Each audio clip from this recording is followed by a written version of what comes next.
Good morning students.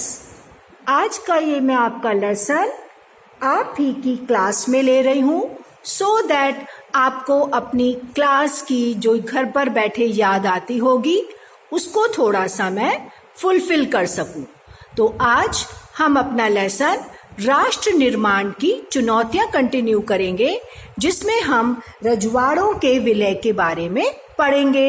Hyderabad का विलय, जैसा कि मैंने आपको बताया था कि आजादी के समय भारत में लगभग 565 रजवाड़े थे जिनका भारतीय संघ में विलय होना था। हैदराबाद का विलय किस प्रकार हुआ? हैदराबाद, जैसा कि हमने नक्शे में देखा था, एक बहुत बड़ी रियासत थी जो चारों तरफ से हिंदुस्तानी इलाके से घिरी हुई थी। अगर आज के नक्शे में हम देखें तो आज के नक्शे में उस समय की हैदराबाद रियासत के हिस्से महाराष्ट्र, कर्नाटक में है और कुछ हिस्सा आंध्र प्रदेश में है। वहां का जो राजा था उसे निजाम कहा जाता था और वो दुनिया के सबसे दौलतमंद लोगों में शामिल था और वो चाहते थे कि वो अपनी रियासत को आजाद रखे, विलय ना हो।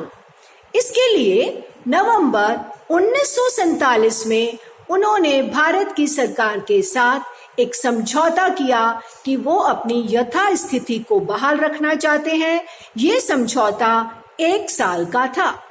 इस 1 साल के दौरान भारत सरकार लगातार निजाम से बातचीत करती रही। सरदार वल्लभ भाई पटेल उन्हें समझाते रहे कि आप भारत संघ में विलय हो जाइए।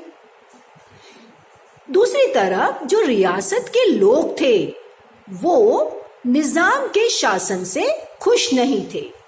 वहां पर निजाम शासन के खिलाफ आंदोलन चल रहे थे। तेलंगाना एक जगह है, वहां के किसान शासक से बहुत परेशान थे। महिलाएं भी निजाम के शासन से अत्यधिक परेशान थी। वो भी इस आंदोलन के साथ आ जुड़ी और इस प्रकार हैदराबाद एक आंदोलन का गढ़ बन गया। अब आंदोलनों को चलते देख निजाम को चिंता हुई। निजाम ने वहां पर अर्धसैनिक बलों का एक दस्ता भेजा कि इन आंदोलनकारियों को दबाया जाए। ये जो अर्धसैनिक बल का दस्ता था इन्हें रजाकार कहा जाता था। ये रजाकार बहुत ही ज्यादा सांप्रदायिक और अत्याचारी थे।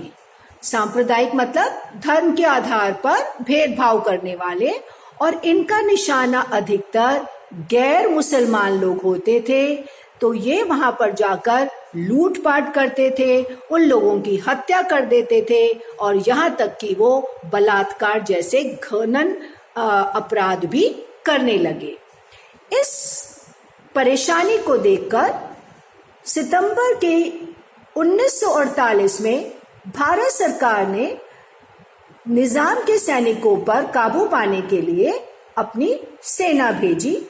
कुछ दिनों तक भारतीय सेना और रजाकारों के बीच में लड़ाई चलती रही, लेकिन कुछ ही दिनों में निजाम को आत्मसमर्पण करना पड़ा क्योंकि भारतीय सेना ने उन पर काबू कर लिया और इस प्रकार हैदराबाद का भारत में विलय हो गया।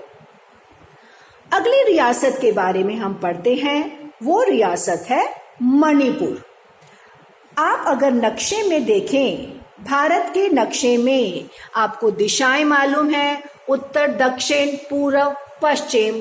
भारत के नक्शे में पूर्वी हिस्से में, जिन्हें हम आज 7 सिस्टर्स के नाम से भी जानते हैं, वहां पर इस हिस्से में मणिपुर रियासत थी। अब मणिपुर का भारत में, भारतीय संघ में किस प्रकार विलय हुआ इसको हम जानेंगे। जब भारत आजाद हुआ उसके चंद रोज पहले ही जो मणिपुर के महाराजा थे बोधचंद्र सिंह, क्या नाम है? बोधचंद्र सिंह, उन्होंने भारत संघ में विलय होने के लिए एक सहमति पत्र पर हस्ताक्षर कर दिए। अब इस सहमति पत्र पर हस्ताक्षर करने का ये मतलब था कि जो वो मणिपुर के राजा हैं वो मणिपुर में आंतरिक स्वायत्ता बरकरार रखेंगे, मतलब अंदरूनी मामलों में वहां के राजा की ही चलेगी। लेकिन यहाँ पर भी क्योंकि यहाँ लोकतंत्र तो था नहीं, तो जनता बहुत परेशान थी। जनता के दबाव के कारण वहां के राजा को जून 1948 में चुनाव कराने पड़े और इस प्रकार से मणिपुर भारत का वह पहला भाग है जहां पर सबसे पहले सार्वभौम वयस्क मताधिकार का प्रयोग करके चुनाव किए गए। ये कई बार आपको 1 मार्क क्वेश्चन में पूछा जाता है कि भारत का वो कौन सा राज्य है जहां सार्वभौम वयस्क मताधिकार का सबसे पहले इस्तेमाल किया गया।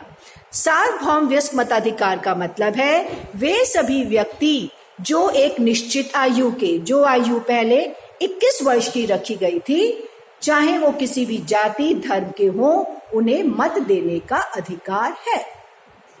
तो इस प्रकार से मणिपुर में चुनाव हुए और चुनाव के बाद वहां पर संवैधानिक राजतंत्र लागू हुआ। विभिन्न प्रकार की शासन प्रणालियों को हम पहले ही पढ़ चुके हैं। संवैधानिक राजतंत्र का मतलब है राजा का शासन होगा, लेकिन वो एक संविधान के अनुसार कार्य करेगा। इस प्रकार से वहां पर भी कई पार्टियां थी।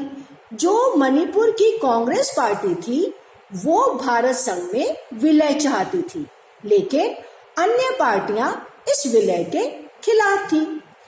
तो क्या करा गया, भारत सरकार ने जो निर्वाचित हुई थी विधानसभा, उससे बिना सलाह करे, उसके परामर्श के बिना ही राजा पर दबाव डाला कि वो एक ऐसे समझौते पर हस्ताक्षर करें कि वो भारत संघ में विलय होना चाहता है। तो इस प्रकार भारत सरकार ने निर्वाचित विधानसभा से परामर्श किए बिना ही राजा पर दबाव डालकर समझौते पर हस्ताक्षर करा लिए। कहा जाता है कि उस समय ये कहा गया था कि जब स्थितियां सामान्य होंगी तब जनता से पूछा जाएगा कि जनता क्या चाहती है, लेकिन ऐसा नहीं हुआ। इसी कारण वहां की जनता इस फैसले को लेकर आज भी नाराज है, जिसका असर आज भी वहां पर हुए आंदोलनों में देखा जा सकता है। तो इस प्रकार आज हमने जाना कि जो आजादी के समय भारत में लगभग 565 रजवाड़े थे, उनमें से हैदराबाद और मणिपुर का विलय किस प्रकार हुआ।